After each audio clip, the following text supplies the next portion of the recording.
이더라. 아멘.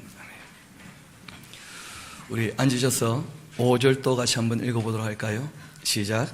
예수께서 본래 마르다와 그 동생과 나사로를 사랑하시더니. 이런 거 5절을 보니까 나사로는 마르다의 동생인 것처럼 보이죠. 다시 한번 봐요. 마르다와 그 동생 나사로를, 그렇게 되어 있죠. 그 동생과 나사로 하면 나사로가 뒤에 나오니까 마치 동생처럼 그렇게 여겨지거든요. 근데 뒤에 보면 나사로는 또 오라버니라 그렇게 되어 있어요. 그래서 서열을 보면 아마 이럴 겁니다. 그 나사로가 제일 첫째일 것이고, 그리고 마르다, 그 다음에 마리아가 막내겠죠. 우리가 살아가다 보면 어떤 한 사람을 참 좋아할 때가 있고 또 친구를 사귈 수도 있습니다. 근데 친구를 사귀고 어떤 사람을 좋아하게 될 때 그 가정 전체를 다 좋아하거나 사랑하는 일은 그리 많지 않습니다. 우리가 관계를 맺을 때 보통 1대1로 관계를 맺지 한 가정 전체를 사랑하거나 아끼거나 그런 일들은 많지 않거든요. 성경을 봐도 예수님께서 한 사람 한 사람과의 관계들은 꽤 많이 나옵니다. 그런데 한 가정 전체의 이름이 나오고 그 가정 다 사랑하셨다 하는 일들은 잘 없다는 거예요. 어떻게 보면 이 가정은 부모님도 보이지 않는 것처럼 보이고 또 베다니, 그러니까 슬픔의 집이라 그런 뜻이거든요. 그 예루살렘에 살지 못하고 예루살렘에서 쫓겨나서 변방에서 그 쉽게 말하면 나병 환자들, 또 이 경제적으로 너무 살기 어려워서 그냥 빈집이나 아니면 허름한 폐가 그런 것을 수리해서 살아갈 수밖에 없는 그런 사람들이 사는 곳이었거든요. 그런데 그 가정, 한 사람이 아니라 한 가정을 예수님께서 특별히 아끼고 사랑하셨다는 거예요. 여러분, 이런 거 있지 않습니까? 어느 집에 들어가서 좀 신세를 지려고 그래요. 그런데 그 자녀들은 그분이 오는 걸 너무 좋아해요. 그런데 그 부모님들이 눈총을 쏴봐요. 총 맞고 못 들어옵니다. 그렇죠? 여러분, 또 아내가 어떤 사람을 영접하고 싶어 해요.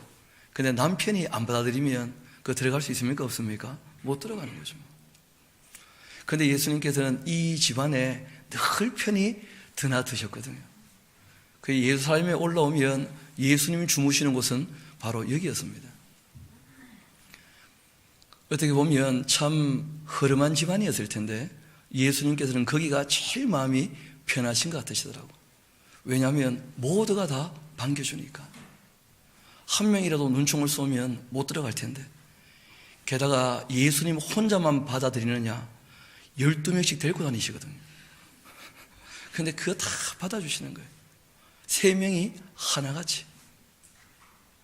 그러니까 예수님께서 그 가정 너무 고마워하시고 너무 사랑하시고 아끼셨다는 거예요. 이번 주 저는 그 충주하고 이제 서울에 집회가 있어서 좀 갔다 왔었는데, 서울 사람들은 또 좀 다르더라고. 재워주는데 방을 대단하게 잡으셨더라고. 그 일 마치고 도착했는데 한 12시쯤 도착했거든요. 방에 들어갔는데 잠이 안 오더라고. 너무 좋아가지고. 돈이 아까워서 잠을 못 자겠더라고. 일로 굴렀다가 절로 굴렀다가 탕에 들어갔다가 나왔다가, 아이고 참 돈 아까워서 잠을 못 자겠더라고. 그런데 마음이 그렇게 편치 않더라고요. 그냥 바라기는 교회에 그냥 매트리스 깔아놓고 잤으면 강단이다. 우리는 그런 데 익숙한데, 그 예수님께서 이렇게 일하시는 걸 보면서 우리가 경험하는 거 보면 너무 많은 걸 누리는 거 아닌가, 그런 생각들도 하게 되어져요.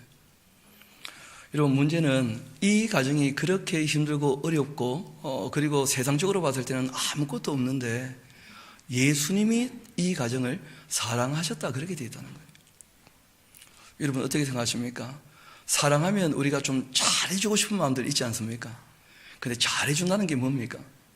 우리는 막상 이렇게 생각해요. 경제적으로 좀 잘 되면 좋겠다. 세상적으로 좀 권세를 잡으면 좋겠다. 그런 것이 이제 잘해주는 것이라고 생각 안 합니다. 근데 성경은 좀 달리 말씀하셔요. 우리 한번 합시다. 상대를 존중해 주는 것, 잘해 주는 것이다. 그렇게 이제 제가 집회를 하고 내려오는데 이제 조금 늦게 마치게 되어서 아시는 것처럼 요한계시록 강독회를 했거든요. 그 참 고맙게도 목사님들도 몇 분이 오셔가지고 본인들이 좀 충격을 받았다고, 그래서 에스라우스 와서 성경을 한번 다 배울 마음이 있다고 또 몇 분 그런 말씀들을 하셔서 참 고맙기도 했는데, 차를 타고 쭉 내려오는데 마치고 같이 밥을 먹고 내려오기에는 너무 늦어질 것 같아서 그냥 내려왔어요. 내려오다 보니까 너무 배가 고프더라고. 그래서 통도서까지 왔는데 집에까지 올 힘이 없는 거예요. 거기서 내려서 이제 밥을 먹기로 했어요. 근데 너무 늦으니까 밥은 다 문 닫았고 휴게소가 자그만해서 라면 파시더라고. 그래가지고 이제 이 아주머니가 고무장갑 끼시고 이렇게 설거지를 하고 계시는 거예요. 근데 뭐 해달라고 하는 게 너무 미안하더라고. 그래서 제가 혹시 아주머님 배가 너무 고픈데 라면 한 그릇 먹을 수 있겠냐고. 그랬더니 아이고 그럼요, 당연히 드려야죠 하고는 벗고는 라면을 끓이시는 거예요. 그래서 제가 부탁을 드렸어요. 혹시 파라도 좀 많이 넣어주시면 좋겠다고. 파라도 듬뿍 넣으시고 라면을 끓이셨더라고요. 그리고 이제 먹고 있는데 이분이 그러시는 거예요. 저 혹시 서비스업에 종사하시냐고. 그래서 제가 얘기했어요. 저는 늘 서비스하는 사람이라고. 저는 예배자라고. 기독교인이라고 그랬더니 그러시냐고. 자기가 오늘 하루 종일 너무 힘들었는데 너무 감사하고 기쁘다는 거예요. 그게 무슨 말입니까? 그랬더니 본인 나이가 50이 넘었는데 사람들이 라면 그런다는 거예요. 확 집어 던지고 싶은데 그냥 그러지는 못하고, 근데 와서 자신을 존중해 주니까 라면이 아니고 본인 생각이 그렇다는 거예요. 어디 밖에 가서 대접하고 싶다는 거예요. 그래서 제가 아니 그 무슨 말씀이냐 그랬더니 자기가 오늘 너무 기뻤다는 거예요. 그 한마디 말에 사람 대접받았다는 것이죠. 여러분, 잘해준다는 것은 사람을 사람으로 인정하는 것이죠. 통도사 중에서 꼭 기어가지고 찾아가시기 바랍니다. 그분도 저를 너무 존중해 주시더라고요. 여러분, 사랑은 그런 거 아닐까요? 예수님께서 이 가정 아무것도 없는데 뭘 보고서가 아니라 그 사람을 있는 그대로 사랑하셨다는 거예요. 이분들이 그 사랑에 늘 감사하는 거예요. 그래서 그들도 예수님을 어떻게 했다는 겁니까? 사랑했다는 거예요. 사랑은 뭘 주고받고 이전에, 여러분 천국은 주고받을 것도 없잖아요. 다 있는데 뭘. 진짜 사랑이 뭐겠냐는 거예요. 그 존재를 존중하는 것이죠. 관심을 가지고 이해를 가지고 책임을 져주고 존중하는 거예요. 사람을 사람으로. 오늘 우리가 예수님과 이 가정뿐 아니고 하나님 아버지와 그 아들의 관계도 좀 보게 될 것입니다. 우리 한번 본문 1절부터 같이 보도록 합시다. 어떤 병자가 누구냐면 나사로죠, 그렇죠? 아니 뒤에 이름 다 얘기할 거면서 어떤 병자가 있었는데 이는 마리아와 그 자매 마르다의 그 마을 베다니에 살고 있는 나사로라 하는 사람입니다. 여러분 성경에 보면 나사로가 2명 나오죠. 그 한 명은 비유로 나왔고 한 명은 실제 인물이에요. 비유로 나온 나사로는 거지 나사로죠. 참 나사로는 거지든지 비유든지 간에 진짜든지 간에 다 삶이 좀 비참했어요. 그런데 이름은 또 너무 역설적이야. 하나님이 도우신다. 그런데 놀랍게도 거지 나사로가 오히려 낙원에 이르게 되어지죠. 더 사랑받았던 사람이라는 거예요. 부자보다. 거지 나사로. 부자는 얼마나 사랑 안 하셨는지 이름도 안 나와요. 그냥 어떤 부자예요. 그런데 비유에서도 그 거지는 이름이 나와요. 사랑하시는 사람이라. 그리고 예수님께서 한 말씀 하셨죠. 그 거지 나사로에게 너가 이 땅에서 받지 못했으니까 내가 다 갚아줄 마음이 있다. 원래 에덴에서 생명나무 열매를 먹고 쫓겨나지 않았다면 그런 비참한 삶을 살지 않았을 텐데 이 땅에서 그런 것이겠죠. 아마 그 비유에 나오는 나사로, 그 이름이 나사로인 거 보면 예수님께서는 이 나사로가 늘 마음에 있었던 모양이에요. 그러니까 너무 친하니까 비유를 들어도 친구 이름 가지고 얘기하는 거죠. 그러니까 그러지 않겠나 싶어요. 하나님께서 도우신다. 나사로는 이름입니다. 또 이 마리아 누구냐면 향유를 주께 붓고 머리털로 주의 발을 닦던 자였습니다. 이분은 이제 우리가 조금 있다가 또 만나게 될 것입니다. 12장에 가서. 병든 나사로는 그 오라버니 오빠였다는 거죠. 이에 그 또 누이들이 예수께 사람을 보내어 이르되 주여 보시옵소서 사랑하시던 그 자가 병들었습니다. 예수님께서 사랑하신다는 것을요 주변 모든 사람이 다 인정하고 있었다는 거예요. 말씀드렸죠. 보태준 게 하나도 있어요 없어요? 누가 봐도 예수님께서 그 가정에 보태준 것 아무것도 없어요. 그런데 예수님이 그 가정 사람들을 대하는 걸 보면 누구나 알아요. 참 사랑하고 계시는구나. 대하는 자세를 보면서 안다는 거예요. 어떻게 그들을 대하고 있는지. 아무것도 없는 사람들인데 예수님께서 늘 존중해 주셨다는 거예요. 인격적으로. 그러니까 사람이 알죠. 참 사랑하시는구나 저들을. 그렇게 하신 거예요. 그가 병들었나이다. 그 예수께서 들으시고는 말씀하십니다. 이 병은 죽을 병이 아니다. 여러분 그런데 알고 보면 조금 있다가 잔다졌다가 죽었다 그렇게 말씀하셔요. 아니 죽을 병이 아니라면서요. 예수님이 거짓말하면 됩니까? 그거 아니잖아요. 여러분 그래서 죽음이라고 하는 것이 조금 우리가 생각하는 것하고 다른 부분들이 있습니다. 그게 뭐냐면 육체의 죽음도 죽음이지만 실제로 영혼 자체는 그 소멸되지는 않지만 영혼이 죽는다라고 했을 때에는 하나님과의 관계가 깨어졌다 그런 뜻이에요. 여러분 그래서 성경에 이런 표현 나오죠. 그 사람이 육체가 되고 말았다. 그러니까 죽은 존재예요. 그러니까 그런 존재들은 육체가 있어도 의미가 없어. 그래서 홍수로 쓸어버리시는 것이거든요. 우리가 몸이 있지만 실제로 이 몸은 망가져 있는 것이고 이게 새롭게 되는 것이 부활이죠, 부활. 그러니까 실제로 생명이 있다는 거예요. 그게 뭐냐면 영혼이죠, 영혼. 하나님께서 흙으로 사람을 만드시고 그 코에 생기를 불어넣으셔서 살아있는 존재, 하나님과 교제할 수 있는 존재가 되었다는 거예요. 하나님과 교제하는 것은 우리의 몸만 가지고 되는 게 아니라는 거예요. 몸으로 움직이지만 실제로 우리의 생각을 움직이고 우리 몸을 움직이게 하는 뭐가 있다는 거예요? 생명, 그 영혼이 있다는 거예요. 그거는 죽지 않죠. 그러니까 이 나사로는 그를 죽을 병에 걸린 사람 아니라는 거예요. 그래서 사람들이 전혀 못 알아들으니까 그 이야기를 이제 전개해 나가시는데 그 두 가지 죽음에 대해서 꼭 기억하시면 뒷얘기가 좀 이해가 쉬워질 것입니다. 이어봅시다. 이 병은 죽을 병이 아니다. 하나님의 영광을 위함이요 하나님의 그 아들이 이로 말미암아 영광을 받게 하려 함이라. 쉽게 말하면 생명의 주인이 누구인지 이 일로 말미암아 내가 확실히 알게 해주겠다. 내가 그렇게 하는 것을 보게 되어지면 하나님 아버지께서 나를 영광스럽게 하시는 것이다. 이렇게 예수님께서 말씀하셨는데 이 말은 그 당시 사람들은 도무지 무슨 말인지 알아듣지 못했다는 거예요. 예수께서 본래 그 마르다와 그 동생 누구죠? 마리아죠. 그리고 또 나사로를 사랑하셨다는 거예요. 사랑. 나사로가 병들었다함을 들으시고는 그 계시던 곳에 이틀이나 더 유하셨다는 거예요. 아니 사랑하면 좀 빨리 가봐야 될 거 아니에요. 병들었다는데. 그러니까 하나님께서 하실 일이 있어요. 여러분 이거는 뭐 제가 좀 생각해 본 것인데 여러분 나사로가 죽었다가 살아났었잖아요. 그리고 또다시 죽습니까? 안 죽습니까?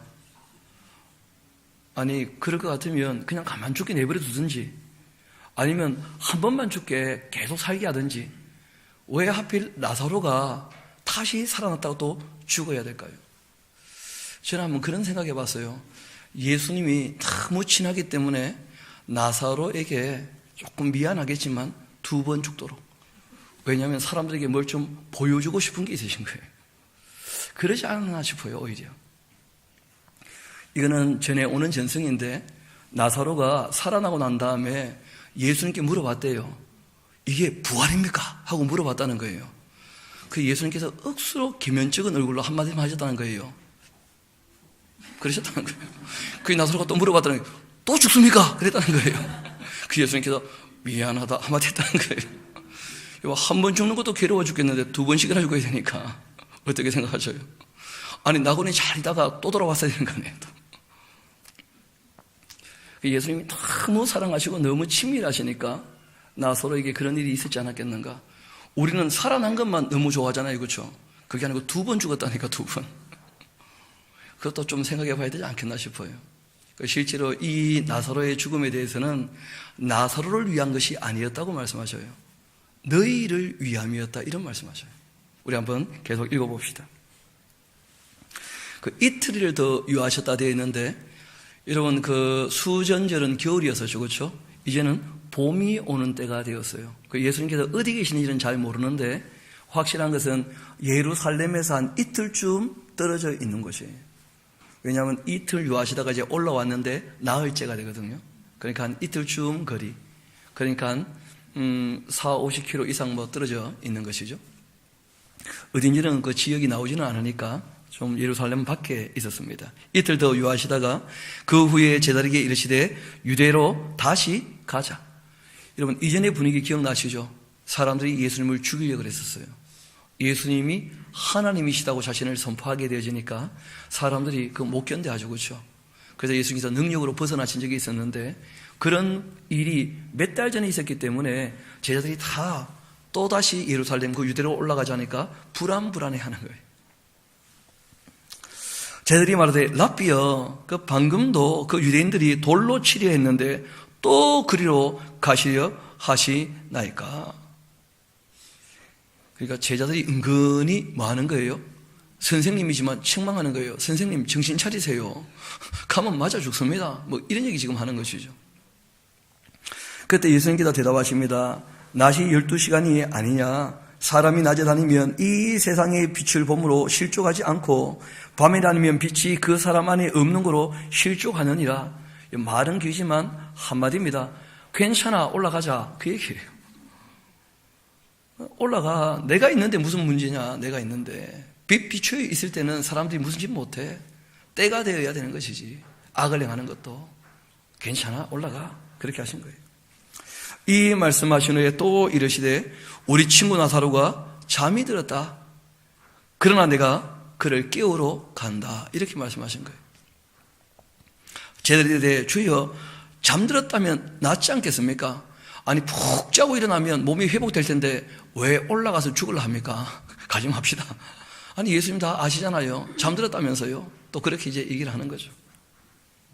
그때 예수님께서 그 죽음을 가리켜 말씀하신 것이었는데 그들은 잠들어 쉬는 것을 가리켜 말씀하신 줄로 착각하고 있었다는 거예요. 이에 예수께서 밝히 말씀하십니다. 나사로가 죽었다. 여러분, 예수님 입장에서는 나사로가 지금 죽은 거예요? 안 죽은 거예요? 안 죽은 거예요. 너희들이 보기에는 어떤 거예요? 죽은 거예요. 지금 그런 얘기를 하신 거예요. 나사로는 죽을 병이 아니라는 거예요. 잠들어 있는 거예요. 그런데 너희들이 보기에는 확실히 죽은 사람일 거라. 예수님 말씀을 못 알아들으니까 그들 수준에 따라 말씀하신 거예요. 여러분, 성경에 이런 말씀이 있죠. 하나님은 아브라함의 하나님, 이삭의 하나님, 야곱의 하나님이신데 죽은 자의 하나님이십니까? 산 자의 하나님이십니까? 그 말은 아브라함과 이삭과 야곱은 죽었다는 거예요? 안 죽었다는 거예요? 그게 사람들이 보기에는 육체가 죽었죠. 근데 낙원의 그 영혼이 하나님과 여전히 교제하고 있습니까? 안 하고 있습니까? 그러니까 하나님은 산 자의 하나님이시지 죽은 자의 하나님이 아니셔요. 그 나사로는 예수님께는 죽지 않은 존재예요. 사랑하고 있으니까. 근데 사람들 보기에는 육체가 죽은 거예요. 그러니까 사람들은 죽으면 끝나지 않는가? 죽음 이유를 잘 모르니까 그 예수님하고 이 언어에 개입이 좀 있는 것이에요, 지금. 그래서 예수님께서 그들 수준에 맞춰 말씀하셨습니다. 그래, 너희들이 보기에는 죽었겠지, 그래. 그러나 내가 거기 있지 아니한 것을 너희를 위하여 기뻐하노라. 그러니까 나사로를 위함이라기보다는 누구를 위한 거예요? 그렇죠, 너희를 위해서. 왜냐하면 예수님께서 이 일 있으시고 난 다음에 요한복음 전체 중에 거의 반이 예수님께서 예루살렘 올라가서 10일 동안 있다가 십자가에 달리시고 그리고 이제 40일 후에 승천하실 때까지, 그러니까 예수님의 3년 반의 공생애 중에 요한복음의 반 정도가 다 이 50일 어간에 있었던 일들을 집중하고 있어요. 여러분, 그 예수님의 마지막 사역의 핵심은 무엇입니까? 십자가와 부활이에요. 그래서 이 나사로 사건을 통하여서 생명의 주인이 나다, 부활은 진짜 있는 것이다, 이걸 표적으로 어떻게 하시려는 거예요? 먼저 보여주고자 하셨던 거예요. 요한복음에 7가지 예수님의 기적이 있었지 않습니까? 그 중에 제일 마지막 기적이 바로 이 기적이었어요. 죽은 자가 어떻게 된다는 거예요? 살아난다는 거예요. 죽은 자가. 이걸 너희를 위하여 내가 보여주겠다는 거예요. 바라시는 것은 그런 것이죠. 내가 십자가에 달려도 여러 번 얘기하지 않냐? 사흘 후에 살아난다고. 나의 부활도 어떻게 되기를 원하시는 거예요? 믿기를 원하시는 거예요. 그래서 이제 이런 일들이 있는 것입니다. 먼저 이어봅시다. 내가 거기 있지 아니한 것을 너희를 위하여 기뻐한다. 이는 너희로 믿게 하려고 하는 것이다. 그러나 그에게로 먼저 가봐야 되지 않겠냐? 일단 가자. 그렇게 하신 거예요. 근데 디도모라 하는 그 도마가, 여러분, 디도모라 하는 말은 그 헬라어예요. 헬라어. 쌍둥이라는 뜻이에요. 쌍둥이, 트윈스. 그리고 이 토마스한 도마라고 하는 것은 그 아람어입니다. 아람어. 그러니까 이 디도모란 말을 굳이 쓴 이유가 뭐냐면, 요한이 이 글을 쓸 당시에는 도마의 이름이 헬라 이름으로 널리 알려져 있었다는 거예요. 디도모라고. 그러니까 그냥 도마만 하면 모를 사람들도 있을 수 있으니까, 그래서 너희들이 디도모라고 알고 있는 그 도마, 그 사람 뭐라고 했느냐면, 다른 제자들에게 말하되 우리도 주와 함께 죽으러 가자. 적어놓으세요. 분위기 파악을 못한다. 예수님은 지금 살리러 가자는데 도마는 뭐라 그래요? 죽으러 가자. 왜냐하면 잘 모르니까. 그래도 우리가 한 가지 이 도마의 자세를 알 수 있죠. 충성스러운 사람이에요. 유대인들이 죽이려고 했던 분위기를 다 아는데 예수님 굳이 가자고 하니까 따라갑니까? 안 따라갑니까? 그런 걸 가지고 사랑이라 그래요. 하려고 하는데 같이 하자. 같이. 여러분, 같이 하는 것이 뭐예요? 그게 사랑하는 거죠. 뭐가 사랑이겠어요? 제자들도 예수님을 사랑하는 마음이 있다는 거예요. 예수님 굳이 그렇게 올라가신다면 어려운 곳에 같이 가자. 죽더라도 같이 가자. 그냥 죽음까지 함께 하자. 그럼 도마에게는 그런 마음의 결이 있는 거예요. 우리도 주와 함께 죽으러 가자. 여러분, 사람들이 분위기 파악 못하지만 오히려 그것 때문에 재밌는 얘기들이 나오는 것들을 보게 됩니다. 예전에 한번 전해드렸던 얘기인데, 베트남 전쟁 때 아이들도 많이 다쳤지 않습니까? 그 아이 하나가 이제 병실에 누워있고 수혈을 해야 되는 거예요. 그래서 피를 찾다가 피가 있는 아이를 본 거예요. 그래서 너 피를 이 아이에게 좀 줄 수 있겠냐 했더니 고민하더라는 거예요, 애가. 그러더니 하겠습니다 했다는 거예요. 그래가지고 피를 수혈을 했어요. 그러고 난 다음에 얘가 누워있다가 깼는데 둘 다 깼잖아요. 그렇죠? 근데 내가 왜 살아있냐요? 그랬다는 거예요. 그래서 무슨 말이냐 그랬더니 자기는 수혈이 뭐라고 생각했냐면 자기 피를 다 빼가지고 얘한테 주는 것도 알았다는 거예요. 그래가지고 고민을 했었다는 거예요. 얘를 살리려면 내가 죽어야 되는데 내 피를 다 빼간다는데 할 것인가 말 것인가 고민했는데, 문제는 의사 선생님이 얘를 살려야 된다고 얘기를 하니까 얘는 소중한 애구나. 그러면 나를 희생이라도 소중한 아이를 살려야지 하고 피를 줬다는 거예요. 크게 착각하신 거죠. 뭘 모르고 착각을 했는데 오히려 그것 때문에 사랑이 드러나는 거예요. 그런 일들이 얼마든지 있을 수 있죠. 도마를 보니까 그래요. 분위기 파악은 전혀 못하는데 너무 사람이 괜찮은 사람이죠. 제가 보니까 응급결에 하는 말 때문에 오히려 그 사람의 속마음이 나오기도 하는 거죠. 도마, 그런 사람이죠. 우리 한번 봅시다. 예수께서 와서 보셨는데 나사로가 무덤에 있은 지 이미 나흘이나 되었습니다. 그러니까 이틀 동안 이제 올라오신 거죠. 베다니는 예루살렘에서 가깝게가 한 5리쯤 되는 것이었고, 많은 유대인이 마르다와 마리아에게 그 오라비의 일로 위문하러 왔습니다. 그 집안의 서열이 명확히 정리가 되었죠. 나사로, 마르다, 마리아, 그렇게 된 거예요. 마르다는 예수께서 오시나는 말을 듣고 곧 나가 맞았는데 마리아는 집에 앉았다는 거예요. 그거 적어놓으세요. 마리아가 삐졌다. 적어놓으세요. 여러분, 이게 언니하고 동생의 차이라. 왜냐하면 둘 다 섭섭한 마음이 있어서요. 예수님께 사랑까지 보냈잖아요. 그럼 좀 일찍 올라올 줄 알았어. 왜냐하면 예수님께서 병자를 낫게 하신 일들은 본인들도 경험했고 알고 있거든.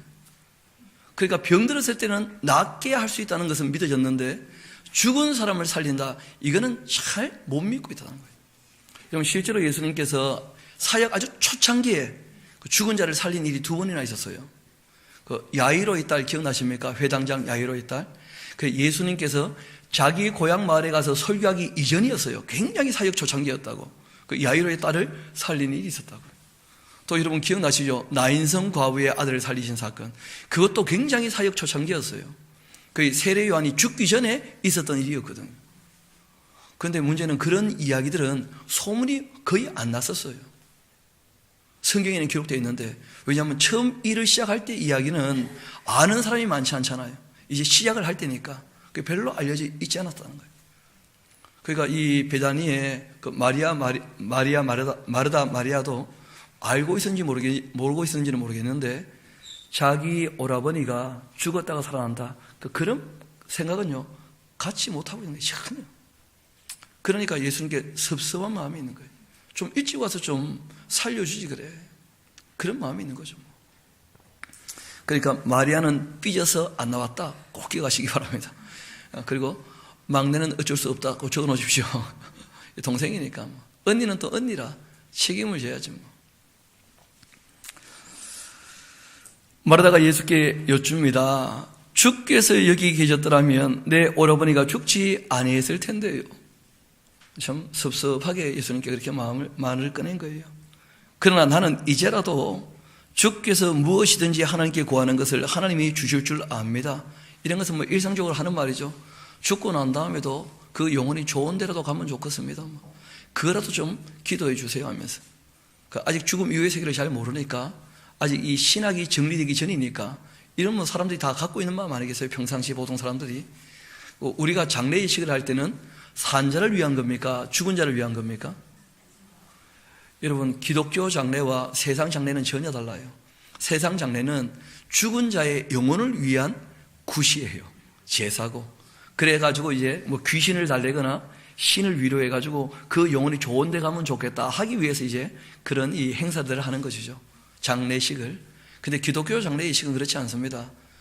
기독교 장례식은 그 사람의 영혼은 하나님께서 다 알아서 하실 것이고, 살아있는 사람들이 거기에 모였을 때에 제일 먼저는 위로를 하는 거예요. 위로를. 함께 먼저 슬퍼하는 거예요.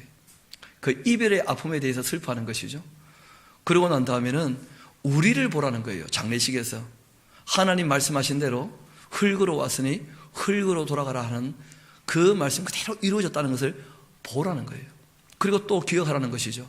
나는 부활이요 생명이니 나를 믿는 자는 죽어도 산다. 하나님 말씀이 이루어진 그 사건 앞에서 하나님 말씀이 이루어질 것을 믿어야 되겠다는 거예요. 산자들에게 복음을 전하는 시간이에요. 그 복음. 그리고 제일 마지막에는 진짜 위로죠. 주님 재림의 날, 또 우리가 낙원에 가게 되었을 때 함께 다시 만날 것을 우리가 기약하면서 우리가 거기 함께 모인 사람들을 위로하고 마지막 소망을 확증하는. 그러니까 기독교 장례식은 산자를 위한 거예요. 근데 세상 장례식은 누구를 위한 거라고요? 죽은 자들을 위한 것이라. 그러니까 큰 착각이죠. 이 땅에서 죽은 자의 영혼을 어떻게 움직입니까? 있을 수 없는 얘기거든요. 그런데 이제 이때 그 마르다는 그런 것들이 아직 정리되기 전이기 때문에, 그래서 일상적으로 사람들이 하는 말대로 하는 거예요. 그냥 주님께서 좀 좋은 곳에 그냥 보내주시면 좋겠다, 그냥 그런 정도 이제 얘기를 한 겁니다. 예수님이 하나님께 구하면 하나님 다 주시지 않겠습니까? 그러니까 이 나사로에게 좋은 것 좀 주시라, 뭐 그런 정도로 얘기를 한 거예요. 그때 예수님께서 이런 말씀하십니다. 너의 오라비가 다시 살아난다. 관련해놓고 이거사 알겠냐? 뭐 그런 거죠. 예수님 지금 그거 다 계획하고 오신 거 아니에요? 말하다가 또 한마디 합니다. 마지막 날 부활 때에 다시 살 줄을 내가 압니다. 적어놓으세요. 나도 안다. 그거는 그건 모르는 사람 누가 있어요? 기독교는 다 알지. 그 마르다는 지금 예수님 말씀 못 알아듣고 있는 거예요. 다. 그 아주 유명한 말씀이 거기 기록되어 있죠. 예수께서 이르시되 나는 부활이요 생명이다. 나를 믿는 자는 죽어도 어떻게 해요? 살겠고. 그러니까 이때 죽어도 하는 말은 육체의 죽음에 대한 얘기죠. 그렇죠? 내가 나사로 살리는 걸 보면 알 거야. 육체가 죽어도 어떻게 된다고요? 산다고. 그 다음 말씀하셨어요. 무릇이라고 되어 있죠. 그렇죠? 근데 실제로 이 원어를 보면 강조한 것인데 모든 이란 뜻이에요. 모든. 전체. 이 파스라고 하는 말은 모든 살아서 나를 믿는 자라면 그런 말이에요. 그렇죠? 그런 사람은 영원히 죽어요. 죽지 않아요? 그러니까 이 죽지 않음은 육체를 얘기합니까? 영혼과의 교제를 얘기합니까? 하나님 앞에서 다 살아있다는 거예요. 모든 살아서 나를 믿는 자라면 죽어도 죽은 게 결코 아니라는 거예요. 영원히 죽지 아니하리라. 이걸 이렇게 죽음을 두 개로 정리해서 보지 못하니까 살아서 믿으면 안 죽습니까? 죽습니다. 뭐는요? 육체는. 그러나 실제로는 죽은 거예요? 안 죽은 거예요? 아브라함과 이삭과 야곱이 죽지 않고 하나님과 사귀는 것처럼 낙원에 머물러 있다가 그들이 예수님 재림하실 때 어떻게 될 겁니까? 부활에 다 참여하게 되는 거예요. 육체는 다시 얼마든지 하나님께서 만드실 수 있어요. 얼마든지. 왜냐하면 흙이 너무 많기 때문에. 그렇잖아요. 얼마든지 만드신다고. 얼마든지. 근데 문제는 그 영혼이 하나님과 교제하는가, 교제하지 못하는가. 그게 진짜 인간의 삶과 죽음이죠. 여러분, 하나님과 교제하는 인간이라면 살아있는 존재예요. 인간으로서의 가치가 있다는 거예요. 하나님과 교제하지 못한다면 살아있으나 죽은 자예요. 하나님 앞에서 아무런 가치가 없는 존재예요. 왜냐하면 하나님께서는 사랑의 대상으로 사람을 만드셨기 때문이거든요. 그래서 다시 한번 25절, 26절 같이 한번 읽어보도록 합시다. 시작. 예수께서 이르시되 나는 부활이요 생명이니 나를 믿는 자는 죽어도 살겠고 무릇 살아서 나를 믿는 자는 영원히 죽지 아니하리니 이것을 내가 믿느냐. 여러분 믿으십니까? 우리도 한번 해봅시다. 믿으시면 아멘. 이건 진짜 믿어야죠. 정말 믿을 거 아닙니까? 모든 살아서 나를 믿는 자라면 죽어도 죽은 게 아니라는 거예요. 이것이 정말 믿어지는가? 이걸 말씀하신 거예요. 이들 주여 그러하외다. 주는 그리스도시요 세상에 오시는 하나님의 아들이신 줄을 내가 믿나이다. 거기 적어놓으세요. 분위기를 맞춰드렸다. 적어 놓으시라고. 여러분 지금 이 말하다가 이 말을 들어놓고도 예수님이 지금 말씀하신 대로 나사라고 곧 살아날 거다. 이게 안 믿고 있어요. 그걸 믿는 게 아니고 부활이요 생명이다 하니까 그거 다 믿는다니까요. 믿는다고 얘기했잖아요. 그 정도 분위기를 맞춰드린 거예요. 예수님이 그렇게까지 말씀하시는데 그건 무슨 말입니까? 지금 뭐 그럴 수 있는 분위기가 아니잖아요. 믿나이다. 이 말을 하고는 돌아가서 가만히 그 자매 마리아를 불렀다는 거예요. 왜 불렀죠? 삐져 있으니까. 선생님이 오셔서 너를 지금 부르고 계신데 너 여기서 뭐 하는 거냐? 이 가시나야. 빨리 일어나 그냥. 그렇게 한 거죠. 그러니까 마리아가 그 말을 듣고는 급히 일어났다는 거예요. 정신이 버뜩 든 거죠. 내가 너무 이렇게 못되게 굴면 안 된다. 뭐 그런 거예요.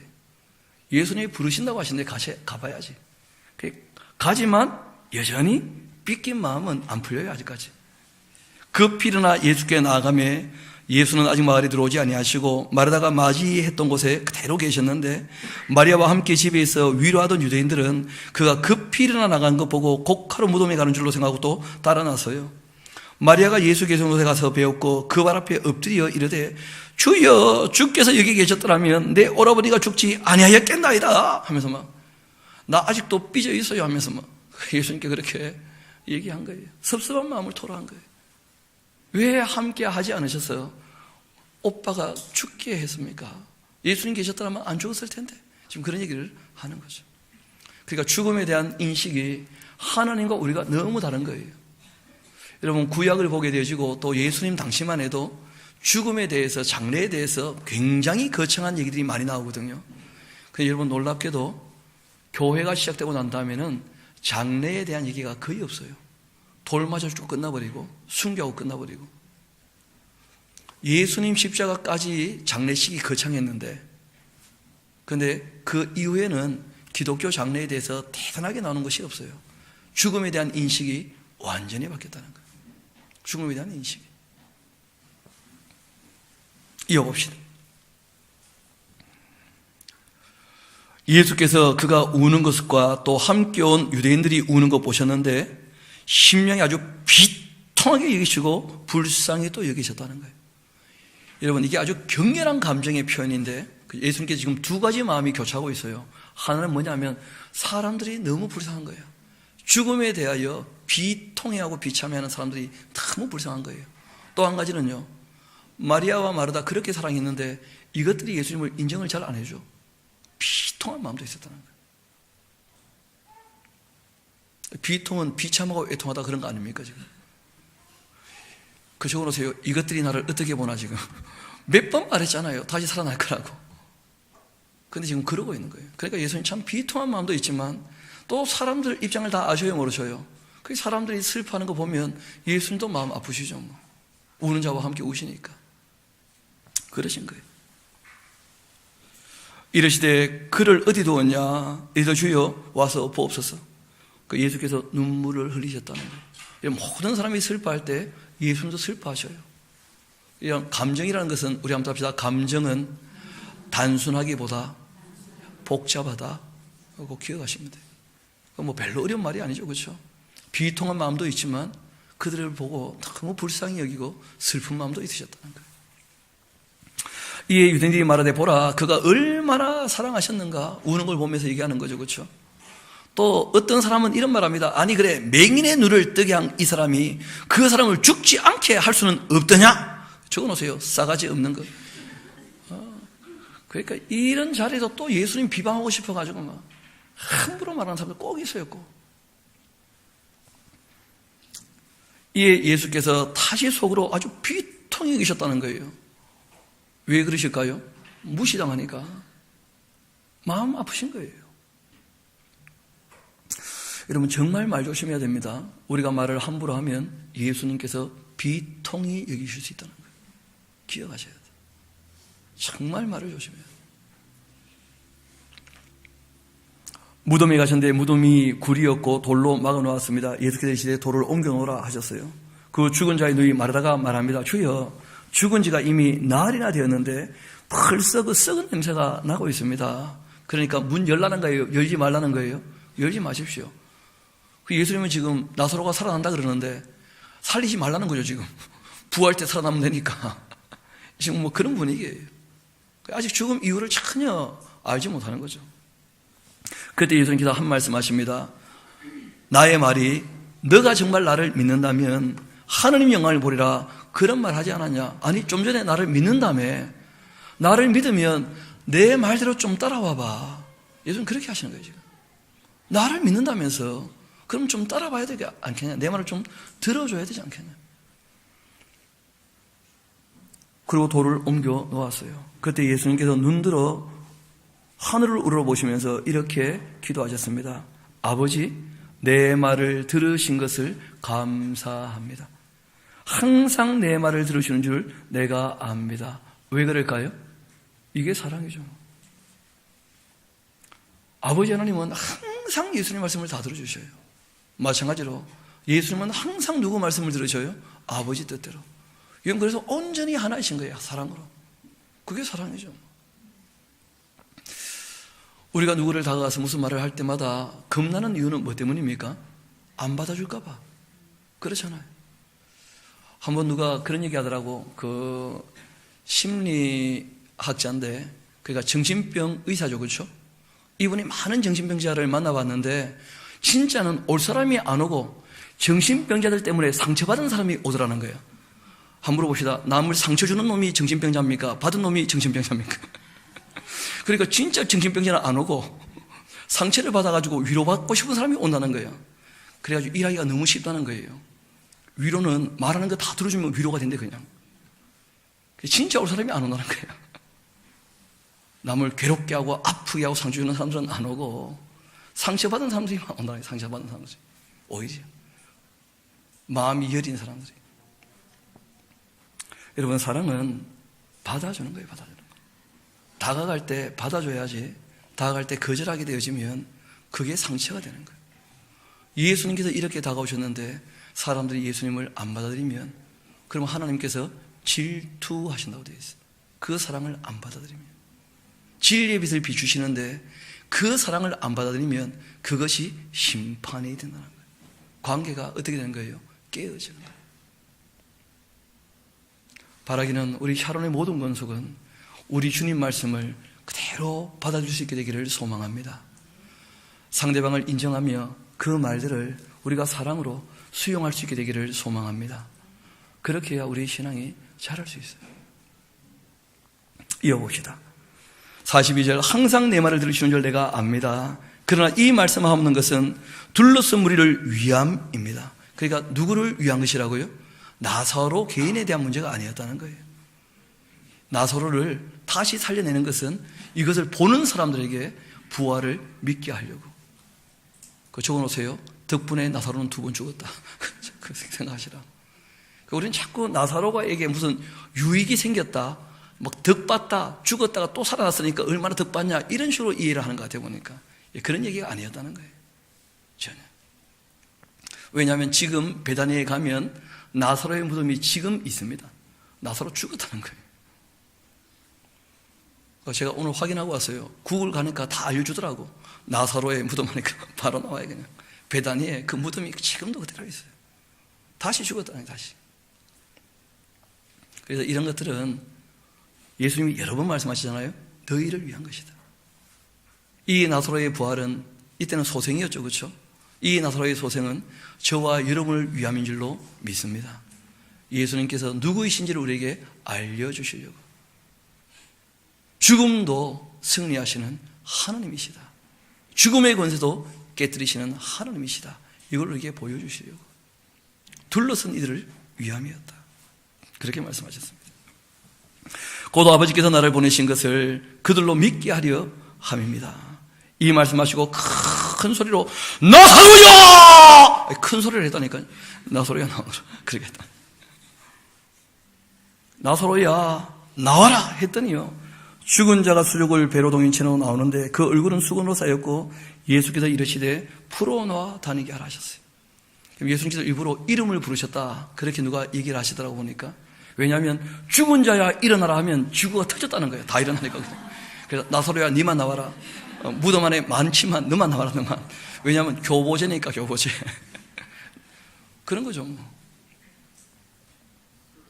마리아에게 와서 예수께서 하신 일을 본 많은 유대인들이 어떻게 되었어요? 그래요. 그들을 위함이었다. 이 일로 예수님을 메시아로 인정한 사람들이 꽤 있었다는 거예요. 이런 사람들이 이제 십자가에 달릴 때 떠났다가 오순절 사건으로 말미암아 모이게 된 거예요. 그 예수님께서 많이 뿌려두신 거예요. 그때 오순절 교회가 시작될 때 그때 함께 교회가 될 수 있도록 많은 것을 뿌려놓으셨습니다. 그 중에 어떤 자는 바리새인에게 가서 예수께서 하신 일을 알려주었고, 이에 대제사장들과 바리새인들이 공회를 모으고 이르되 이 사람이 많은 표적을 행하니 우리가 어떻게 해야 되겠냐? 적어놓으세요. 어떻게 하기는 어떻게 믿으면 되지. 그러니까 여러분, 사실을 안 믿으려고 하니까 문제가 되는 거예요. 사실인데 안 믿어. 고집을 부려버리는 거예요. 그러면 참 좋을 텐데 안 해버려. 그럼 더 이상 방법이 없는 거죠. 그렇지 않습니까?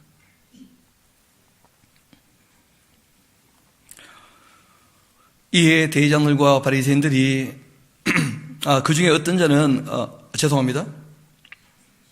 어디 갔죠? 45절부터 제가 다시 읽어드릴게요. 마리아가 와서 예수께서 하신 일을 본 많은 사람은 믿었고 그 중에 어떤 자는 바리새인에게 가서 예수께서 하신 일을 또 고자질래요. 그렇죠? 꼭 갈려요. 이에 대제사장들과 바리새인들이 공회를 모으고 이르되 이 사람이 많은 표적을 행하니 우리가 어떻게 하겠냐? 만일 그를 이대로 둔다면 모든 사람이 그를 믿게 될 것 같다. 그리고 로마인들이 와서 우리 땅과 민족을 빼앗아갈 것이다. 그러니까 이 당시 사람들의 예수님의 인식을 보여줄 수 있는데 이들은 메시아를 어떻게 인식을 해요? 그러니까 싸움을 잘해서 로마에서 건지실 분으로 인식을 하는 거라. 그런데 이 약한 사람들은 예수님의 표적 능력을 받잖아요. 그러니까 이제 왕으로 추대하고 싶은 거라, 어떻게 보면. 그런데 기득권자들은요, 예수님이 메가리가 없다는 것을 알고 있어요. 표적은 받지만 그것은 군사력이 아니잖아요. 그러면 이 백성들이 예수님을 추대해서 왕으로 세우게 되어지면 로마가 반역이라 그래서 내려올 거라고. 그럼 자기들 다 죽어버릴 거라는 거예요. 그게 염려가 되는 거예요. 그러면 또 지금 자기들이 누리는 것들 누릴 수 있습니까? 없습니까? 로마가 와도 못 누리는 것이고 쿠데타가 성공해도 못 누리는 것이니까 자기 기득권을 유지하고 싶은 마음이 여전히 있는 거예요. 그러니까 그것을 용납할 수 없다는 거예요. 만일 그를 이대로 두면 모든 사람이 그를 믿게 되고, 그리고 로마인이 와서 우리 땅과 민족을 빼앗지 않겠냐면서, 그 중에 한 사람, 그의 대제사장이 가야바가 그 안나스의 사위죠, 그렇죠? 이때의 대제사장이었는데 그에게 말하되 너희가 아무것도 알지 못하는구나. 대제사장이니까 한마디 한 거예요, 그렇죠? 지만 안다면서. 한 사람이 백성을 위하여 죽어 온 민족이 망하지 않게 되는 것이 너희에게 유익한 줄을 생각하지 아니하는도다. 여러분, 이 말은 그냥 했던 말은 아니죠. 자기들의 뭘 위해서 한 말이에요? 유익을 위해서. 그런데 이 말씀은 실제로는 인류의 유익을 위한 내용이었다는 거예요. 왜냐하면 예수님께서 죽으셔서 저와 여러분들이 죄 사함 받게 된 줄로 믿습니다. 그래서 성경이 이런 얘기를 하시는 거예요. 이 말은 스스로 함이 아니요, 그의 대제사장이었기 때문에 예수님께서 그 민족을 위하시고 또 그 민족만 위할 뿐 아니라 흩어진 하나님의 자녀를 모아서 하나가 되게 하기 위하여 죽으실 것을 미리 말합니다. 예수님이 죽으셔야, 부활하셔야, 승천하셔야 성령 오시고 교회가 세워지는데, 이 교회가 주 안에서 하나인 교회죠. 그렇게 하시려고. 이날부터 그들이 예수를 죽이려고 모의하기 시작했다. 그러므로 예수께서 다시 유대인 가운데 드러나게 다니지 아니하시고 거기를 떠나 빈들이 가까운 곳 에브라임이라는 동네에 가서 제자들과 함께 거기 머무르시게 되어집니다. 그러니까 예루살렘에 입성하기 전까지 거기 계셨던 것 같은데요. 이 에브라임이라고 하는 곳은 그 베다니에서 한 40km, 50km 정도 떨어져 있는 그런 지역이에요. 그러니까 뭐 한 하루길? 그렇죠. 50km 그랬죠. 제가 15km. 그러니까 한나절 정도 걸어가는 길. 그쯤 떨어져 있는 곳입니다. 유대인의 유월절이 이제 가까이 오고 있습니다. 이때 이제 이것이 마지막 유월절이죠, 그렇죠? 그래서 예수님께서 입성하시고 유월절 어린 양으로 십자가에 달리실 거예요. 우리 죄를 위해서. 이제 그 얘기가 앞으로 이어지게 될 것입니다. 유대인 유월절이 가까우면 많은 사람이 자기를 성결하게 하기 위해 유월절 전에 시골에서 예루살렘으로 올라가기 시작했고, 그들이 예수를 찾으며 성전에 서서 서로 말합니다. 너희 생각에는 어떠하냐? 그가 명절에 오지 아니하겠느냐? 그렇게 얘기를 하고 있는데, 이는 대제사장들과 바리새인들이 누구든지 예수님 옷을 알면 신고하여 잡게 하라 명령했기 때문에, 그러니까 이런 분위기 때문에 이분이 올라오겠나 안 올라오겠나, 속마음은 또 뭐가 있어요? 한번 보면 좋겠다. 다 그런 마음들 가지고 이제 유월절이 이제 시작이 되게 될 것입니다. 오늘 우리가 함께 살폈던 말씀을 꼭 기억하시기 바랍니다. 우리 주님은 죽음도 능히 이기시는 분인 줄 믿습니다. 저와 여러분을 죄와 어디에서요? 사망에서 건지셨다는 거예요. 무엇을 위해서요? 사랑을 위해서. 오늘 우리가 사랑은 복잡하게 말고 딱 두 가지만이라도 정리합시다. 우리 한번 합시다. 서로를 존중해 줍시다. 서로의 말을 잘 따라줍시다. 함께 기도하도록 하시겠습니다. 아버지 하나님, 참 감사합니다. 오늘 주님께서 특별히 사랑하시는 가정을 저희들이 보게 되었습니다. 예수님께서 마음을 두고 머물려고 할 때마다 싫은 기색 보이지 아니하고 예수님과 그 모든 제자들을 이 세 명이 하나같이 늘 영접하여 예수님께서 편히 쉬었던 그 가정 저희들 기억합니다. 주님께서 그 가정에 뭐 하나 보태준 것 없었지만, 그러나 누가 봐도 주님께서 그 가정을 사랑하시는 것 모든 사람들이 알게 된 것을 저희들이 기억합니다. 주님께서 이 사람들을 대하는 것처럼 저희들을 동일하게 사랑하시는 줄 믿습니다. 정말 저희들에게 자유를 허락하시고 저희들에게 양심을 부여하시며 주님의 말씀을 배우게 하시고 차원하여 주님을 섬길 때까지 오래 참고 기다려주시는 그 은혜에 다시 한번 감사드립니다. 저희들도 우리 예수님께서 아버지의 말씀을 따라 사셨던 것처럼 저희들도 주님의 말씀을 따라 살기를 소망하오니 주님, 성경을 펼쳐 말씀을 읽을 때마다 주님의 뜻을 깨닫게 도와주시고 주의 말씀을 따를 수 있게 늘 도와주옵소서. 모든 것을 주님께 의탁합니다. 감사드리며 우리 구주가 되시는 예수님 이름으로 기도합니다. 아멘. 우리 함께 찬송가 220장 우리 같이 부르도록 하십시다.